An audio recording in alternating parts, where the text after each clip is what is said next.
तो आप सभी को नमस्ते प्रणाम। मैं आपका अपना ठाकुर प्रखर सिंह और रात के 10 बज चुके हैं और कहानी का जो सिलसिला है वह दस्तूर जारी है।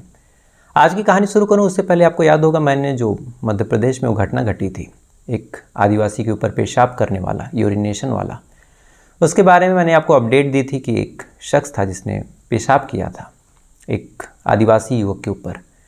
उसके बाद बाकायदा उसके घर पे बुलडोज़र चला, घर गिराया गया। उसके बाद फिर वहाँ के जो मुख्यमंत्री थे शिवराज चौहान, उन्होंने बाकायदा उस आदिवासी युवक को बुलाया। बुलाने के बाद फिर उसका पैर धुला, साथ ही कहा कि जो भगवान है ऐसे ही रूप में आते हैं। हालांकि उस पर कई लोगों ने मेरे ही वीडियो पे कमेंट्स भी किए कि ये पॉलिटिक्स है, ये राजनीति है। तो जाहिर सी बात है, अगर राजनीति हटा दें तो शिवराज चौहान से कोई मतलब भी नहीं था कि किसी के ऊपर पेशाब हो रहा या फिर क्या हो रहा। क्योंकि एक राजनीतिक पद पे हैं, यहीं से उनका फ़र्ज़ भी बनता है कि ऐसी चीज़ों को देखें, लॉ एंड ऑर्डर मेंटेन करें। खैर, जब ये तमाम चीज़ें होंगे, उसके ऊपर पेशाब हुआ, उसके बाद फिर पैर धुला गया, उसके बाद फिर सरकार से कुछ मदद भी मिली। उस जो अपराधी था ब्राह्मण समाज का, एक ब्राह्मण युवक, उसका घर भी गिराया गया, उसके घर पे बुलडोज़र चला। उसके बाद फिर उस शख्स से भी पूछा गया, यानी जिसके ऊपर पेशाब किया गया था, कि अब आप और क्या चाहते हैं। तो फिर उसने खुद कहा कि ये हमारे गाँव का मामला है, हमारे गाँव के पंडित हैं, उनसे गलती हुई, उनको सज़ा मिल गई, जो होना था हो गया, अब इससे ज़्यादा मैं कुछ चाहता नहीं हूँ। खैर, कहीं ना कहीं इस बात में भी दो ही चीज़ें हो सकती हैं, या तो फिर उस शख्स को डर हो, और अगर डर नहीं तो कम से कम इतनी मानवता और इतनी इंसानियत है कि जो हो गया वो हो गया, इतना होने के बावजूद वो माफ़ कर रहा है। तो अपने आप में बड़ी सोचने वाली बात है। खैर, जब ये तमाम चीज़ें हो गई, उसके बाद फिर जब घर गिर गया तो फिर एक न्यूज़ और निकल के सामने आई। दरअसल एक ब्राह्मणवादी संगठन है, उसने ऐलान किया है कि जो घर गिरा है उस घर को हम दोबारा फिर से बनाएंगे और अपने पैसे, अपने खर्चे पे बनाएंगे। तो अपने आप में बड़ी चौंकाने वाली बात है कि आज तक ऐसा कभी भारत के इतिहास में हुआ नहीं कि सरकार ने किसी का घर गिराया हो। न जाने कितने घरों पे बुलडोज़र चले, न जाने कितने घरों पे जेसीबियाँ चली, कितने घर तोड़े गए। आज तक कभी ऐसा सुना नहीं था कि किसी के घर को जिसको सरकार तोड़ दे, कोई संगठन आगे आए और कहे कि हम उसके घर को फिर से बनाएंगे। तो खैर, देखते हैं क्या होता है। लेकिन अगर इंसानियत के नाते बना रहे हैं तो फिर ये इंसानियत सबके लिए होनी चाहिए, केवल जाति देख के, धर्म देख के नहीं होनी चाहिए। लेकिन अगर इसमें कुछ राजनीति है या फिर जातिवाद है तो फिर गलत है अपने आप में। तो एक अपडेट रही, मुझे लगा आपको बताना चाहिए। अब सीधा सीधा आज की कहानी का रुख करते हैं। और आज की कहानी के बारे में ज़्यादा कुछ नहीं कहूँगा, बस एक बात आपसे शुरुआत में कहूँगा और फिर लास्ट में एक सवाल पूछूँगा। दरअसल जब से ये ज्योति मौर्य वाला केस हुआ है, जब से ज्योति मौर्य ने अपने पति के साथ जो कुछ भी किया हो, खैर अभी इसका एग्जैक्ट फैसला नहीं आया, क्या सच्चाई है क्या नहीं है, तब से न जाने कितने ऐसे पति थे, न जाने कितने ऐसे पुरुष समाज के लोग थे जिन्होंने तरह तरह की बातें की। साथ ही ये भी कहा कि हम अपने पत्नियों को नहीं भेजेंगे पढ़ने। न जाने कितने तो नाम कटा लिए। बाकायदा खान सर ने खुद कहा कि 93 महिलाओं का नाम कटाया गया, बस इस आधार पर कि कहीं वो भविष्य में ज्योति मौर्य न बन जाए। तो अगर महिलाएं ऐसी चीज़ करती हैं तो ये तमाम तरह की चीज़ें होती हैं, लेकिन अगर पुरुष ऐसा कर दे तो क्या होगा। तो आज की कहानी इसी पे आधारित है। तो सीधा सीधा आज की कहानी का रुख करते हैं। और इस कहानी की शुरुआत होती है मध्य प्रदेश का एक ज़िला है देवास ज़िला। और इसी देवास ज़िले में एक क्षेत्र है बागली क्षेत्र। और इसी बागली क्षेत्र में एक महिला जिसका नाम है ममता बाई, जो आदिवासी समाज से आती है। ममता बाई इन दिनों कोर्ट के चक्कर लगा रही है। कोर्ट में उसका एक मामला चल रहा है। अब कोर्ट कचहरी का सीन क्या होता है आपको खूब पता है। आज अगर उसकी हीयरिंग है तो हो सकता है 6 महीने बाद दूसरी हीयरिंग हो। तो फिर ऐसे में आदमी क्या करे। तो फिर ये महिला जब पूरी तरह टूट जाती है, इधर ये ज्योति मौर्य वाला जो मामला है वो सुनती है मीडिया से ही, या लोग कितना फेमस हुआ, इंसाफ वगैरह अगर मिलेगा तो कहीं ना कहीं मीडिया ट्रायल से ही मिलेगा। तो फिर ममता को भी लगा कि मैं भी मीडिया के सामने आती हूँ और अपनी कहानी सुनाती हूँ। इसलिए ममता जो है कल मीडिया के सामने आती है और आने के बाद अपनी पूरी कहानी सुनाती है। साथ ही ये अपील करती है लोगों से कि उसके साथ खड़े हों, उसको इंसाफ दिलाएं, और जैसे ज्योति मौर्य वाला केस है वैसे इसको भी थोड़ा सा वायरल किया जाए। तो दरअसल ममता की जो शादी होती है साल 2007 में एक इंसान से हो जाती है। साल 2007 में ममता की शादी हुई। अब ममता खुद एक गरीब तबके से बिलोंग करती थी, जिससे शादी हुई वो भी बेहद गरीब तबके से। साल 2007 में शादी हुई। शादी होने के बाद परिवार एकदम ठीक ठाक, जैसे आम तरह से लोग रहते हैं ठीक उसी तरह से ये लोग रह रहे थे। ममता की भी कोई बहुत बड़ी सपने नहीं थे, कोई बहुत बड़ी इच्छा नहीं थी। पति था, पति के बाद फिर शादी धीरे धीरे आगे बढ़ती है, एक बच्चा भी होता है। बच्चा होने के बाद फिर शादीशुदा ज़िंदगी एकदम ठीक ठाक चल रही थी कि चलो शादी हो गई, एक बेटा भी हो गया और कुछ चाहिए नहीं था। लेकिन जैसे ही शादी के 2.5 साल गुजरे, इधर ममता एडजस्ट कर चुकी थी, लेकिन जैसे ही 2.5 साल गुजरते हैं तो ममता का जो पति है उसकी एक हादसे में मौत हो जाती है। अब शादी के 2.5 साल बाद एक महिला, उसके पति की मौत और गोद में कुछ महीनों का बच्चा। अब ममता को कुछ समझ नहीं आ रहा कि अब क्या करे। अभी शादीशुदा ज़िंदगी बीते महज 2.5 साल हुए थे और गरीबों में तो खासकर कम उम्र में शादी भी हो जाती है, जहाँ शिक्षा का अभाव होता है। तो मान के चलिए कि 16-17 साल पे शादी हो गई थी, 18-19 साल पे बच्चा हो गया, उसके बाद 20 साल में वो विधवा, यानी बाकी की पूरी ज़िंदगी अब एक तरह से रोते हुए गुजरनी थी। खैर, अब ममता करें क्या। इसी बीच ममता अपने ससुराल में रहती है, अपने सास ससुर के पास, अपने बच्चे के पास, उसी में बिजी रखने की कोशिश करती है। अपने बच्चे में अपनी जीवन की खुशियाँ ढूंढती है कि हो सकता है बच्चा बड़ा हो, बाकी की ज़िंदगी बुढ़ापा शायद ठीक ठाक गुजार दे। अब जब ममता के पति की मौत हुई तो कुछ रिश्तेदार भी घर पे आने लगे, कुछ रिश्तेदार ढाढ़स बंधाने, कुछ मिलने जुलने, कुछ ऐसे ही हौसला देने। और इसी बीच इसी ससुराल का एक रिश्तेदार था कमरू, वो भी आता है। कमरू आता है, आने के बाद घर पे जो ममता थी उससे कहता है कि आप परेशान मत होइएगा, हम लोग आपके साथ खड़े हैं। बाकी ममता के सास ससुर से भी कहता है कि आप लोग परेशान मत होइए, जो कुछ ज़रूरत होगी बताना। उसके बाद फिर कमरू आए दिन आता, आए दिन ममता से मिलता, ममता से बातचीत करता, ममता को हौसला देता, कहता कि कोई जो होना था हो गया, बाकी कोई दिक्कत हो तो आप बताइएगा। पैसे तो नहीं है मेरे पास, लेकिन दिल से, नीयत से मैं आपके साथ खड़ा हूँ। अब एक महिला जिसका पति कुछ महीने पहले मरा हो, शादीशुदा ज़िंदगी महज 2.5 साल चली हो, गोद में कुछ महीनों का बच्चा हो, अगर उसे कुछ इस तरह का हौसला किसी शख्स से, किसी मर्द से मिल रहा हो तो कहीं ना कहीं महिला को भी लगेगा कि दुनिया में शायद अभी अच्छाई जिंदा है। अब ममता को भी ये चीज़ें लगती है, ममता भी कहीं ना कहीं अब कमरू की तरफ एक तरह से आकर्षित होती है कि कमरू कितना अच्छा है। जहाँ दुनिया मेरा त्याग कर रही है वहीं कमरू मुझे अपना रहा है, मुझे एक तरह से सांत्वना दे रहा, मुझे हिम्मत दे रहा। देखते ही देखते जो ममता थी कहीं ना कहीं कमरू की तरफ आकर्षित हो जाती है। इधर कमरू भी ममता की तरफ झुकता है। देखते ही देखते इन दोनों में दोस्ती हो जाती है। अब दोस्ती होती है, आए दिन जो ममता थी, आए दिन जो कमरू थे, मिलते एक दूसरे से बातचीत करते। ममता को कोई दुख होता, कोई दिक्कत होती, कोई तकलीफ़ होती, पति की याद आती तो चाहे जो उसकी दिक्कत परेशानी होती वो कमरू से शेयर करती। कमरू भी अपने हिसाब से, अपनी बुद्धि से, अपने हैसियत से मदद करता, कोशिश करता कि ममता को कोई दिक्कत ना हो। अब जैसे जैसे दोस्ती आगे बढ़ रही थी कहीं ना कहीं इन दोनों के बीच एक और रिश्ता बन रहा था, और वो रिश्ता था प्यार का। अब कमरू और ममता एक दूसरे से कहीं ना कहीं प्यार करने लगे। धीरे धीरे जब वक्त गुजरा तो इन दोनों ने एक दूसरे के साथ प्यार का इजहार भी किया। दोनों की ही रजामंदी थी तो फिर दोनों एक दूसरे के प्यार में पड़ जाते हैं। अब एक महिला जो शादीशुदा है, उसका पति मर चुका है, इधर कमरू जो बेरोजगार है, अपनी पढ़ाई लिखाई जैसे तैसे कर रहा, क्योंकि कमरू भी एक गरीब परिवार से था, एक गरीब तबके से था। अब धीरे धीरे वक्त गुजरा।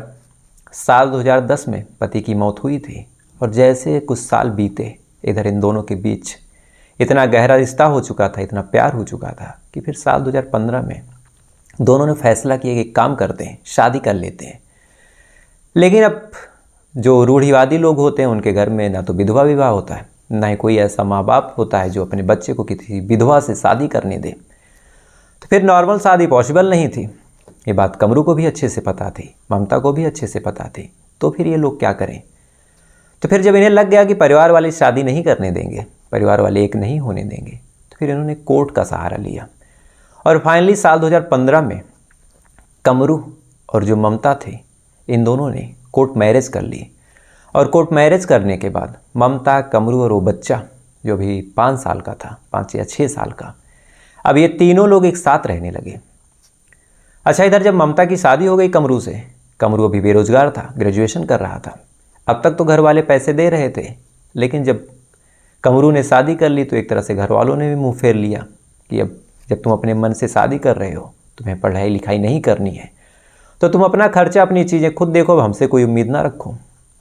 अब इधर कमरू की इच्छा थी कि वो पढ़ लिख के कुछ बन जाए, अपनी गरीबी दूर करे, अपनी बीवी, अपने बच्चे को अच्छी ज़िंदगी दे। इधर परिवार वाले थे कि 1 रुपए की मदद नहीं कर रहे हैं। अब कमरू इधर परेशान हो गया कि अब क्या करें।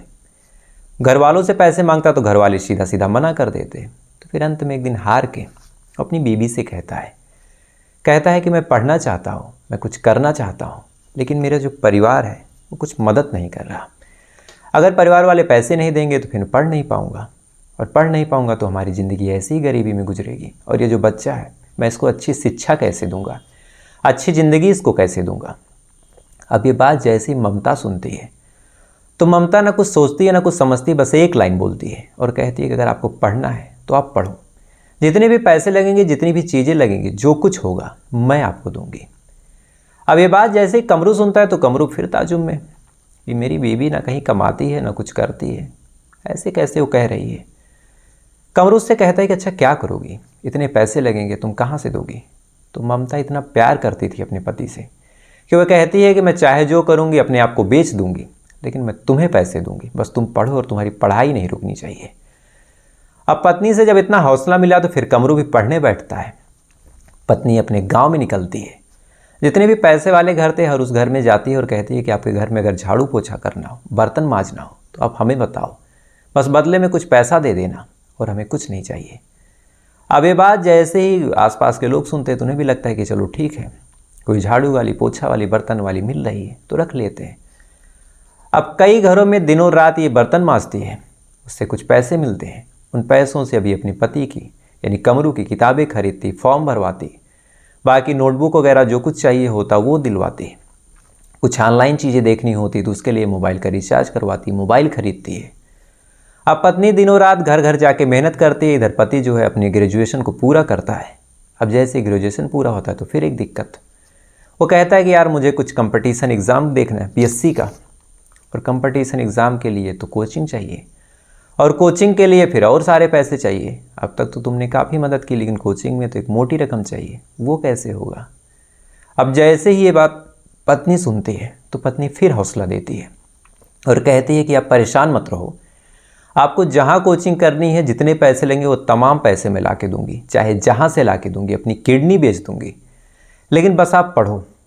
अब इतना कहती है, कहने के बाद फिर नौकरी की तलाश में निकलती है। और संजोग से कमरू और इस ममता की किस्मत अच्छी थी कि बस में कंडक्टरी की नौकरी मिल जाती है।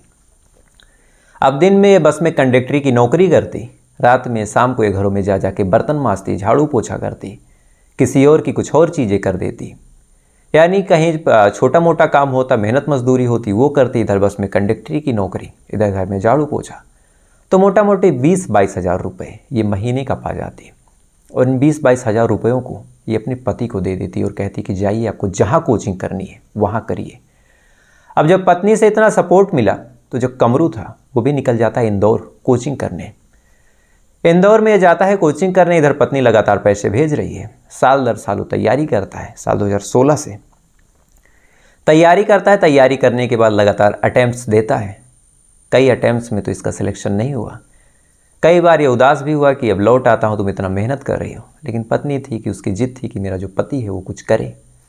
लगातार वो पैसे भेजती रही, लगातार कमरू जो है एग्ज़ाम फॉर्म भरता रहा, कोशिश करता रहा, और संयोग से साल 2019-20 में जो कमरू था उसका सिलेक्शन हो जाता है।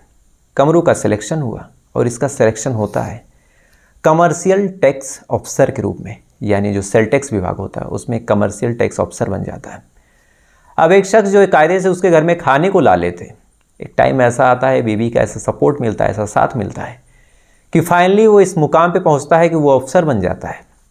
साल 2020 में उसने ज्वाइन किया। पत्नी भी खुश थी, ये भी खुश थे, मानो चारों तरफ खुशियों का ठिकाना नहीं। पत्नी को भी लगा, पति को भी लगा कि बस स्ट्रगल के दिन ख़त्म हुए, अब दिन समझ जाएंगे, अब अपने बेटे को भी अच्छी शिक्षा दे पाऊँगी। पति को भी लगा कि अब इतनी मेहनत की है मेरी बीवी ने, तब उसको एक अच्छी ज़िंदगी दूंगा, तमाम तरह की खुशियाँ दूंगा। इसके बाद फिर वो उसकी पोस्टिंग होती है, और इसकी पोस्टिंग होती है रतलाम ज़िले में। रतलाम में इसकी पोस्टिंग होती है। पोस्टिंग होने के बाद फिर ये ड्यूटी ज्वाइन करता है। ज्वाइन करने के बाद अपनी बीवी को भी अपने साथ लेके जाता है। अब ये ज्वाइन करता है, नौकरी करता है, अब ठीक ठाक पगार मिल रही, ठीक ठाक सैलरी मिल रही। बीवी को भी लगा कि चलो इतने साल का जो मैंने स्ट्रगल किया, कहीं ना कहीं अब वो काम आ गया। मेरा पति जो है, मेरा हस्बैंड जो है, अच्छी खासी नौकरी कर रहा, अच्छी खासी अब उसकी तनख्वाह है, बाकी मेरी ज़िंदगी भी अब ऐसे गुजरेगी। साल 2000 में ये सारी चीज़ें ठीक ठाक चलती रही। साल 2020 बीता, साल 2021 बीता, लेकिन साल 2021 आते आते जो कमरू था उसका कहीं ना कहीं नेचर चेंज होने लगा। जिस बीबी ने उसको पढ़ाया लिखाया इस मुकाम पे पहुंचाया, कहीं ना कहीं अब उसी बीबी से वो लड़ने झगड़ने लगा। बीबी से छोटी छोटी बातों पे वाद विवाद होता, छोटी छोटी बातों पे उसका झगड़ा होता। उसका कहना था कि मैं जिस हिसाब से हूँ तुम मेरे हिसाब की नहीं हो, तुम सोच तुम्हारी छोटी है, तुम पढ़ी लिखी नहीं हो। मैं किसी फंक्शन किसी पार्टी में जाता हूँ तो तुम मेरी बेइज्जती करवा देती हो। ये तमाम चीज़ें वो बोलता है। बोलने के बाद फिर वो अपनी बीबी को मायके भेज देता है और कहता है कि तुम मायके रहो और जब मुझे आना होगा तब मैं आऊँगा, तुमसे मिलूँगा, बाकी तुम मेरे क्वार्टर में या फिर मेरे घर पे रहोगी, मेरी बदनामी होगी। बीवी को भी लगा कि चलो ठीक है, हो सकता है मैं सोसाइटी उस समाज के हिसाब से थोड़ी बहुत पिछड़ी हूँ, लेकिन बीवी को नहीं पता था कि यहाँ पे माजरा कुछ और है। दरअसल ये जो कमरू था इसका एक लड़की से अफेयर हो जाता है। अब उस लड़की से अफेयर होता है, अफेयर होने के बाद ये अपनी बीवी को वापस भेज देता है। बीवी कुछ पता नहीं था, बीवी वापस आ जाती है। उसके बाद फिर उस लड़की के साथ उसी बंगले में शिफ्ट हो जाता है और उसी के साथ रहने लगता है। अब बीवी फ़ोन करती तो फ़ोन भी रख देता, बीवी बात करने की कोशिश करती तो बात भी नहीं करता। अब थोड़े टाइम तक तो बीवी को नॉर्मल लगा, लेकिन जैसे जैसे वक्त गुजरा तो बीवी को भी लगा कि अब क्या हो गया, अब तक तो बड़ा प्यार था, अब ऐसा हो रहा कि फ़ोन भी नहीं उठा रहे। इसीलिए जो बीवी थी ममता, उसने एक दिन अचानक से उस फ्लैट पे जाने की सोची। एड्रेस वगैरह उसे पता था, वो बस बाकायदा ट्रेन में बैठती है, बैठने के बाद पहुंचती है। पहुंचने के बाद जैसे ही अंदर दाखिल होती है तो देखती है वहाँ कोई और लड़की। अब जैसे ये चीज़ वो देखती है तो मानो उस तरह से उसके पैरों तले ज़मीन खिसक गई। वो इंतज़ार करती है, इंतज़ार करने के बाद पति आता है, पति से पूछती है, लेकिन पति ने ना कोई जवाब दिया ना कुछ कहा, बल्कि उसको डांट धमका के भगा दिया। अब जैसे ही ये बात उसे पता चली कि उसका पति किसी और के साथ संबंध में है, अफेयर में उसी के साथ रह रहा और उसने मुझे छोड़ दिया, तो मानो उसके ऊपर फिर से दुखों का पहाड़ टूट पड़ा। अच्छा, इसी बीच उसका जो बेटा था उसकी भी मौत हो गई 15 साल की एज में। इधर पति ने छोड़ा, इधर 15 साल के बेटे की मौत। मानो अब ममता पूरी तरह टूट चुकी थी। उसको अब ये भी नहीं समझ में आ रहा था कि बाकी ज़िंदगी मेरी कैसे गुजरेगी। उसने पुलिस केस किया, वहाँ से भी कुछ मदद नहीं मिला। मामला कोर्ट में गया, कोर्ट में पेशी हुई और इस ममता ने बस यही कहा कि कम से कम अगर साथ नहीं रहना तो कुछ गुजारा भत्ता महीने का दे दे। 12 से 13 हज़ार की कुछ रकम उसने मांगी थी, लेकिन कमरू वो भी देने को तैयार नहीं हुआ। लगातार ट्रायल, लगातार मुकदमे हो रहे हैं, लगातार पेशियाँ हो रही हैं। कई पेशी के बाद तो जाके कमरू ने माना कि हाँ, ये मेरी बीबी है और मैं इसे साथ रखना चाहता हूँ। लेकिन अब बीबी कह रही है कि एक बार रखेंगे फिर छोड़ेंगे, तो कम से कम कुछ कंपनसेशन मनी मुझे मिल जाए ताकि मैं अपनी ज़िंदगी अगर ये छोड़ भी दें तो मैं ठीक ठाक गुजार सकूं। लेकिन एक ऑफिसर जिसकी सैलरी कम से कम नहीं तो 50 से 60 हज़ार होगी, वो 12,000 रुपये अपनी उस बीबी को देने को तैयार नहीं। जिस बीबी ने उसको पढ़ाया लिखाया, कभी कंडक्टरी की नौकरी की, कभी घर में बर्तन मांजे, बस इस उम्मीद में कि मेरा पति, मेरा आदमी वो कुछ बन जाए और अपनी गरीबी दूर करे। अब जो ये ऑफिसर साहब हैं कमरू, उस लड़की के साथ शिफ्ट हैं, बाकायदा उसके साथ अय्यासियाँ कर रहे हैं। इधर जो उनकी बीवी ममता है इस उम्र में दर बदर ठोकरें खा रही है। एक बेटा था इकलौता, वो भी मर गया, यानी ये धन से भी गई, धर्म से गई, और इसके सुनने वाला या फिर इसको पूछने वाला, इसको जानने वाला अब कोई नहीं है। तो जहाँ ज्योति मौर्य ने ऐसा किया, और पता नहीं किया या नहीं किया, चूँकि अभी बहुत सारी चीज़ें इसमें छुपी होंगी और मेरा दावा है कि आने वाले टाइम में बहुत सारी चीज़ें भी क्लियर होंगी। तो जहाँ ज्योति मौर्य ने इस तमाम चीज़ें अगर की भी, तो न जाने कितने पतियों ने अपनी बीवी को बुला लिया। तरह तरह के मेम्स बने, तरह तरह के लोग मजाक करते हैं कि कहीं मैं तुम्हें पढ़ाऊँ, तुम ज्योति मौर्य ना बन जाओ। तो फिर अगर अब पति ने ऐसा किया है तो क्या फिर अब पत्नियों को भी अपने पति को पढ़ाने का अधिकार छीन लेना चाहिए? क्योंकि अब जो इंसाफ है वो दोनों तरफ से होना चाहिए। क्योंकि एक शायरी मुझे याद आ गई, वैसे तो मैं शायरी करता हूँ, कभी आपके सामने कहा नहीं। एक शब्द है, एक दो शब्द मैं आपको बता देता हूँ। एक होता है ढब। ढब का मतलब होता है कि अनजान, और गाफिल मतलब होता है तौर तरीका। ढब मतलब होता है तौर तरीका और गाफिल मतलब होता है अनजान। तो शायरी थी कि इश्क के ढब से गाफिल हो तुम, यानी इश्क के ढब से गाफिल हो तुम, सच पूछो तो जाहिल हो तुम। इश्क के ढब से गाफिल हो तुम, सच पूछो तो जाहिल हो तुम। हाथ में पत्थर लेके क्यों खड़े हो, हाथ में पत्थर लेके क्यों खड़े हो, अकेले मजनू के पीछे क्यों पड़े हो। इश्क के ढब से गाफिल हो तुम, सच पूछो तो जाहिल हो तुम। हाथ में पत्थर लेके क्यों खड़े हो, अकेले मजनू के पीछे क्यों पड़े हो। अरे जुर्म बराबर का है यारो, तो लैला को भी पत्थर मारो। तो कहीं ना कहीं ये भी देखने को मिलता है कि जब पिटाई होती है तो मजनू की होती है, लेकिन जब ये कैरेक्टर एसिनेशन की बात होती है तो महिलाओं का ज़्यादा हो जाता है पुरुषों की तुलना में। तो ये भी कहीं ना कहीं अपने समाज की विडंबना है। और बस यही कहना था और यही सवाल था कि अब पुरुष ने ऐसा किया तो क्या पुरुषों की भी पढ़ाई लिखाई छीन लेनी चाहिए? और इस मामले में आपकी क्या राय कमेंट करके ज़रूर बताइएगा। और कई दिनों हो गए जो सवाल और जवाब का सिलसिला हमारा आपका होता था वो भी कई दिन हो गए नहीं हुआ। और मेरा लास्ट सवाल था कि जो हमारे माननीय प्रधानमंत्री जी हैं उनका नाम क्या है? तो उनका पूरा नाम था श्री नरेंद्र दामोदर दास मोदी, और मोदी उनका सरनेम है, ना कि उनका नाम। तो इस सवाल का लगभग 150 से ज़्यादा लोगों ने सही जवाब दिया। तो उन तमाम लोगों को दिल से शुभकामनाएं।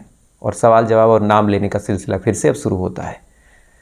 तो आज का मेरा सवाल है कि ट्विटर को टक्कर देने के लिए इंस्टाग्राम ने भी अपना एक कुछ लॉन्च किया है। तो क्या लॉन्च किया है, उसके क्या फीचर्स हैं, और ये इसके बारे में अगर आपको कुछ पता हो, और इसमें एक दिक्कत भी हो, मैं आपको कल बताऊंगा। तो अगर आपको पता हो तो कमेंट करके बताइएगा। और फिर से सवाल है कि ट्विटर को टक्कर देने के लिए मेटा या इंस्टाग्राम ने कुछ लॉन्च किया है, तो वो क्या है? अगर आपको पता हो तो आप कमेंट करके बताइएगा। साथ ही इस वीडियो के बारे में आपकी क्या राय है वो भी बताइएगा। और ऐसी वीडियो को सुनने के लिए, ऐसी कहानियों को जानने के लिए वीडियो को लाइक करके चैनल को सब्सक्राइब कर लीजिएगा। तो आपसे कल फिर मुलाकात होगी किसी दूसरी कहानी के साथ। तब तक अच्छे रहिए, खुश रहिए, अपना ख्याल रखिए, अपने देश का ख्याल रखिए। जय हिंद, वंदे मातरम।